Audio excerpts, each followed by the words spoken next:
This is breaking news from Channel 7 Eyewitness News. And good morning, everybody. I'm Mike Marza. We are interrupting this loop here on the stream because New York Mayor Adams and New Jersey Governor Murphy expected to talk any minute about the air quality. Yes, the smoke continues across the tri-state. The good news is the air is not as bad as it was yesterday. The not so good news, it's still very dangerous outside, and you can see why. Still this weird smoky haze cloaking the entire area. Where is it coming from? Canada. Wildfires still burning out of control up there. And yesterday, Mayor Adams told people to stay inside and wear a mask if they had to be outside. Those good quality masks, the N95 mask, the KN95 mask. New York City public schools already had planned a day off for today and tomorrow, so it's not smoke related, but the kids are out of school today, so now they got to find something to do because being outside really not that safe. They also canceled alternate side parking today, so you don't have to go out and move your car because of the unsafe conditions. We're going to wait for the mayor and the governor to begin their comments, but let's bring in meteorologist Danny Beckstrom and something that we're all familiarizing ourselves ourselves with over the past 48 hours. This AQI, the Air Quality Index. This is sort of like the ticker now that we're watching at the bottom of our screen. I see the number there. Yesterday at one point it peaked to 484, and that's on the scale of 500, right? Out of 500. It's just incredible, Danny. And so people stepping out this morning say, well, it doesn't seem like it's at least as bad relatively when you compare it to yesterday. Where do we stand right now with this 210 number? 210. I mean, yes, it's an improvement from yesterday's 484, but when we look at the scale, we're still in that very unhealthy category. We started this morning with AQI in the 300s, hazardous. It did improve just a little bit. When you get the sun to rise, it starts to mix up some airs, mix up the breeze a little bit, which helps to scrub out a little bit of that smoke that's settled in the surface. But now we're starting to see that AQI rise once again. We're in the 200s, back to the very unhealthy category after improving just a little bit to the unhealthy category earlier this morning. We expect to kind of hover in this range throughout the remainder of today. So yes, a big improvement on yesterday's downright hazardous air, but we haven't cleaned that out for everyone just yet. Looking at air quality across the tri-state, we're still seeing parts of New Jersey that are in that very unhealthy air quality bubble, if you will, and really most of the tri-state at least unhealthy right now. And then you see off to our west portions of central Pennsylvania seeing that hazardous air quality that we saw yesterday. You can see exactly where that thick plume of smoke has drifted, and we're still seeing a whole lot of it, enough that it's still impacting our day, and it's still impacting kind of what you need to do and how you need to prepare yourself to make sure that you're staying safe. Don't forget those masks. Limit that time outside if you can. You can still see the entire tri-state area, at least in unhealthy, some of us in very unhealthy. We do expect continued improvement. Today, not to the point that we can throw the masks aside necessarily, but as we put the near surface smoke futurecast into play and fast forward through this afternoon, we do expect that smoke to start to diffuse a little bit. So by this afternoon, by this evening, a minor improvement. We're going to toss it to Governor Murphy with an update. Okay, make sure I stay in the right place here. Good morning, everybody. Today, I am joined by the woman on my right, who needs no introduction, the Commissioner of the Department of Health, Judy Persicelli. Another familiar face to my left, the Department of Education Commissioner, Dr. Angelica Allen McMillan. We also have the deputy, two to my left, Deputy Superintendent of the State Police, Lieutenant Colonel Sean Kilcommons. We also have to my left the Acting Commissioner of the Department of Environmental Protection, Katie Angarone. And in the bullpen, we have in the audience Assistant Commissioner of the Department of Environmental Protection, Paul Baldoff, who can help answer any technical air quality questions. So we're here to provide an update on the alarming air quality due to the smoke that's continuing to drift down from the wildfires in Canada. I was on with the Canadian authorities last evening, and the scale of this is extraordinary. They said they had 10 million acres burning, that number was going to go up, they believe, to 12 million, that there are over 200 separate fires, and according to their senior authorities last night, 170 of them are out of, quote unquote, out of control. So we're monitoring the situation closely and coordinating with our state agencies and beyond our state as we need to, and you'll hear shortly from the folks beside me on what their respective agencies are doing. As Katie will mention, the DEP has declared another Air Quality Action Day for particulate matters for today, Thursday, June 8th. I think you've already made that decision for tomorrow as well, Friday, June 9th. In addition, state offices closed earlier yesterday at 3:30, and they opened later today at 10 a.m. this morning, again, due to the poor air quality. Our top priority, as always, is to protect the health and safety of all New Jerseyans, so we encourage everyone to take precautions and stay inside if possible. What we have seen is unprecedented. As I mentioned, the widespread nature and uncommonly high levels of fine particulate concentrations reaching the unhealthy category is of a historic magnitude. And poor air quality impacts everyone, and exposure to high levels of particulate matter can cause difficulty breathing, chest pains, and asthma attacks, as Judy will discuss in more detail. Given the forecast for today, we continue to urge strongly all sensitive individuals, especially, meaning those with health conditions like asthma, heart disease, lung disease, as well as our kids, pregnant individuals, and seniors, all of the above, especially, to stay inside. Everyone should try and limit their time outdoors today and avoid strenuous activities. The most effective way to prevent breathing harmful particles from wildfire smoke is to stay indoors with the windows and doors closed. If you must spend time outside, please wear a mask, a good-fitting N95 in particular, and that will help limit irritation to your respiratory system. And if you're working outdoors, take more breaks if possible and shorten the length and intensity of any physical activity. As Judy and I saw time and time again during the pandemic, the heroic efforts of folks who have no other choice but to be outdoors and in the mix is something that we always have to be reminded of and tip our cap to those men and women. The state police and Office of Emergency Management, and Sean will refer to this, are distributing N95 masks to those who need them. In fact, first thing this morning, state police delivered masks to NJ Transit staff at multiple high-volume locations. So you can request an N95 mask from an NJ Transit customer service representative at the following locations: Newark Penn, right across the street, Atlantic City, Camden, Trenton, Secaucus, and Hoboken. And over the past couple of months, the Department of Health, under Judy's leadership, had already distributed HEPA units and filters to over, I believe, Judy, 1,800 schools and over 450 child care centers. Those were originally aimed at COVID-19 safety, but those will certainly be helpful on a day like today. So this morning at 7 a.m. in Jersey City, the air quality index was 226. In Central Jersey, it was 237, and in South Jersey, it was 285. Those all fall within the very unhealthy range, meaning the air quality poses a risk certainly to those who are vulnerable, but frankly to everybody. The highest concentrations of smoke are expected to dissipate over the next several hours, and you've already seen the beginning of this and into the afternoon. However, later this evening, as Katie will no doubt refer to, the haze and smoke are anticipated to become more dense. To get the latest updates on air quality in your area, as well as fire and smoke mapping, go to airnow.gov. airnow.gov. I was also going to dep.nj.gov yesterday, Katie, you'll be happy to know, and Paul. But airnow.gov, I think, is an all-encompassing good place for folks to go to. I mean, one last observation. If anybody has any doubts, this past couple of days and what we're going to be dealing with for the next few, climate change is here. And unfortunately, this is our new reality. That disturbing orange haze in the sky, that smell of smoke and that burning in our throats, those are clear warning signs that the status quo cannot continue. And it only hardens our resolve to aggressively pursue the bold action our climate reality demands. In the meantime, we have no choice but to take precautions on days like this. So please, again, stay inside if you can, especially if you're in a high-risk group. With that, please help me welcome the woman who needs no introduction, the Commissioner of our Department of Health, Judy Persichilli. Thank you. Thank you, Governor. Good morning. As the Governor just said, staying indoors and keeping activity levels low during high air quality index days is the safest approach.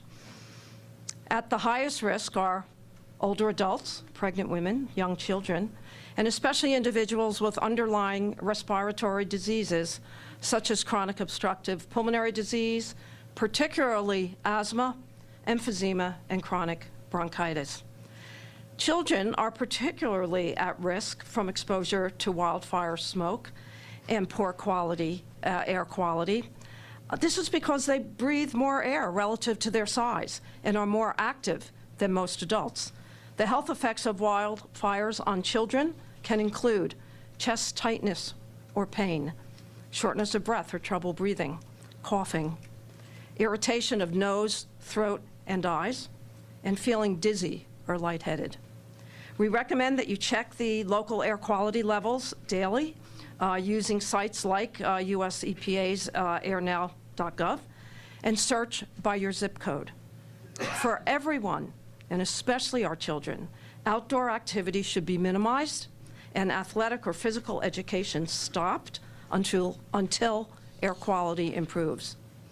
Children with breathing problems such as asthma are at increased risk. They should be kept indoors until air quality improves. If your child has asthma, it is important to make sure that all their medications, including their daily preventative medicines and rescue inhalers, are available and close by.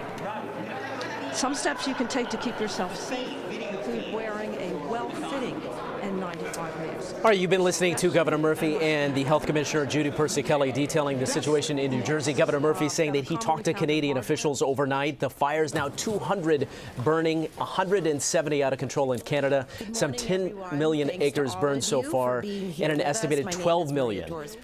The fire could grow to 12 million acres in Canada, causing all of this smoke. Again, suggesting people stay indoors if possible. If not, take advantage of the 1 million free masks that are being handed out at the transit sites across the area, especially at the transit hubs throughout the city, Penn Station, Grand Central, Port Authority. We are expecting to hear from Mayor Adams in just a moment at City Hall. He's there standing by to detail the situation on New York City's situation and how it is dealing and responding to the poor air quality. Some of the other things that we are waiting and watching for today, the Yankees had planned to schedule and do have scheduled at this point a doubleheader that is set to begin at 4:05 this afternoon with the second game to follow tonight. That is to make up for yesterday that was postponed because of the poor air quality. Unclear if that contest will continue.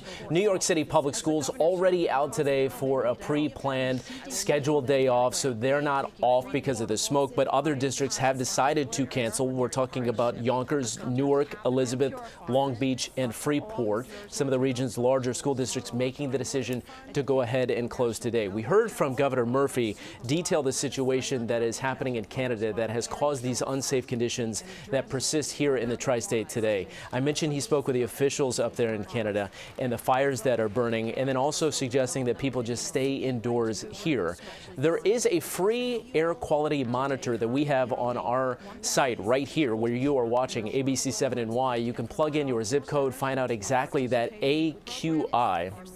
And Danny, as we bring you back in, when we talk about AQI and it goes up to 500, I believe, on the scale, what is the acceptable level where you don't have to worry about wearing a mask outdoors? Because we're all kind of familiarizing ourselves with these numbers. Right. You mentioned it was 210 at last check.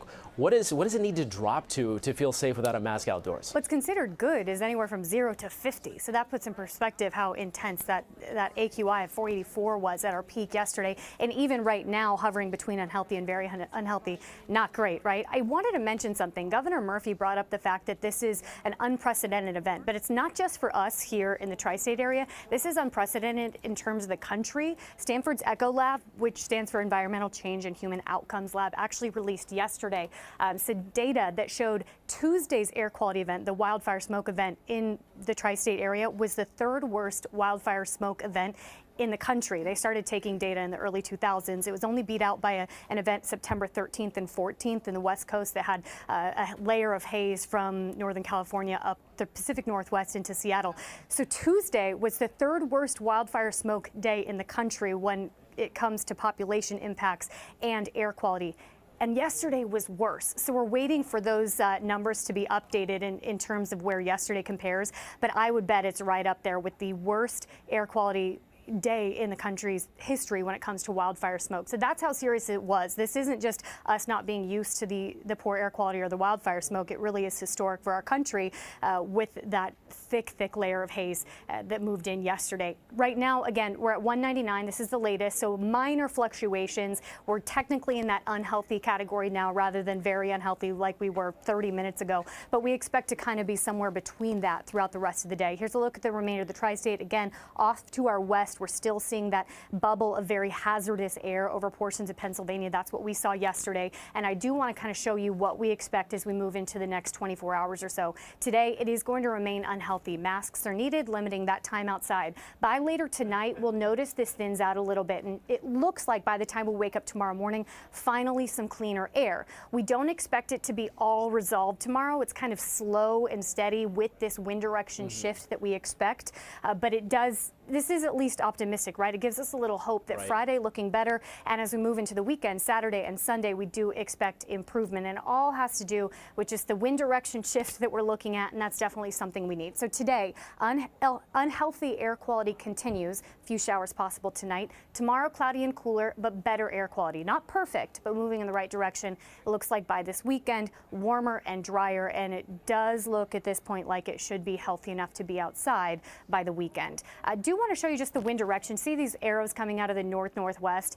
It's why we're seeing such intense smoke, right? That's the direction the smoke is coming from. So we need that wind direction shift, and we'll get that. Now we're going to send it to Mayor Adams here with some an of the update. economic challenges, but the city still has to function. And we cannot exist in the body of the crises. We have to see ourselves beyond that and make sure that we look after those things that we pointed out while we were running for office. And I talked about the CDFIs over and over again because of what I was hearing on the ground, access to capital, understanding how to develop small businesses. These amazing organizations, they were getting it right over and over again, but no one was listening to them. And I stated on the campaign trail, my promise was to change that direction and partner with some of our large lending institutions to come up with some real solutions. $75 million is a real way of addressing some of the crises that our small businesses were dealing with access to capital, of how do you keep the doors open? When you match that access to capital with what the deputy mayor did around making sure our agencies were more business friendly, this is the empire state. We should be building empires and not getting in the way of those empires evolving over and over again. And you look at how our agencies now have a different approach, Department of Building, Department of Finance, all of our agencies are taking a new approach to be a business-friendly city. And so while we deal with the uncertainty of smoke and smog, we know we have to deal with the certainty that once things clear up, this city must be effective and must move forward. And before I get into my exact words on this great opportunity here, I just want to give a brief update on what's happening with the smog and the smoke that we experience is coming from Canada. Our team has been on the front line organizing and coordinating the efforts. We continue to see, as you know, to reduce visibility across the city. The large plum we saw yesterday has been pushed through the city, and we're expecting gradual improvement through the early afternoon today, but a sea breeze this afternoon could push smoke back over the city. It would be great to see the sun again, but the wind is going to determine that, and we want to continue to encourage people, if you must go outdoors, please put on a mask, N95 mask, as we have recommended. I spent some time yesterday in the nitrogen development handing out masks. We're going to attempt to do so today as well. Conditions along the immediate coast and southern boroughs will likely be worse than in the northern parts of the city. We may see continued improvements later tonight and overnight as the wind becomes light and northerly. As of right now, the smoke models are not indicating another large plum over the city, so there's a chance for significant improvement by tomorrow morning and throughout the day tomorrow. We will keep New Yorkers updated on any changes, and as we use the Department of Health and Mental Hygiene site as well as our site to do so, and in any important notifications, we will again do an emergency briefing. New Yorkers should take precautions to protect their health and the health of others. Stay indoors, stay safe, and mask up if you are outside. We clearly understand that these crises that we're facing around our health is something we're going to have to deal with. Climate change is real, and we must be prepared as we are dealing with the issues that come from climate change. And that is exactly why we want to continue to, Dr. Fassan and his team will be available later if anyone have any topics on this issue. Get back to the topic of why we're here. You know, the American dream is rooted in small businesses. We are clear on that. You've been listening to Mayor Adams detail the city's response to the poor air quality. He's speaking at a small business event happening at City Hall. Again, the message remains the same. Stay inside and mask up if you have to go outside. Take advantage of the 1 million masks provided by the state, giving out N95 masks at all of the big transit hubs, Penn Station, Grand Central, and the Port Authority. Those available. Again, 1 million N95 masks for free. You could just pick them up. Mask widely available throughout the area today. He also mentioned that we do expect some improvement throughout the day. There's a potential that a sea breeze could worsen conditions later this afternoon, but he really said for people in Brooklyn, Queens, and Staten Island, conditions could remain worse throughout the day. And we heard from Governor Murphy just before Mayor Adams. He talked to Canadian officials who say at this point 170 wildfires remain out of control in that country. 10 million acres burning right now, but officials fear that that wildfire situation could grow to 12 million acres. So it'll be interesting to see with the weather patterns how we could be impacted as we are still dealing with all of this smoke for at least the next day or two. Stay with us all day at ABC7NY. We'll provide the latest information, and that AQI for your neighborhood can be found right here at ABC7NY. Just plug in your zip code. That scale from 50 to 500. You can determine exactly what the level is where you are. I'm Mike Marzo. We now return you to the Loop right here at ABC7NY.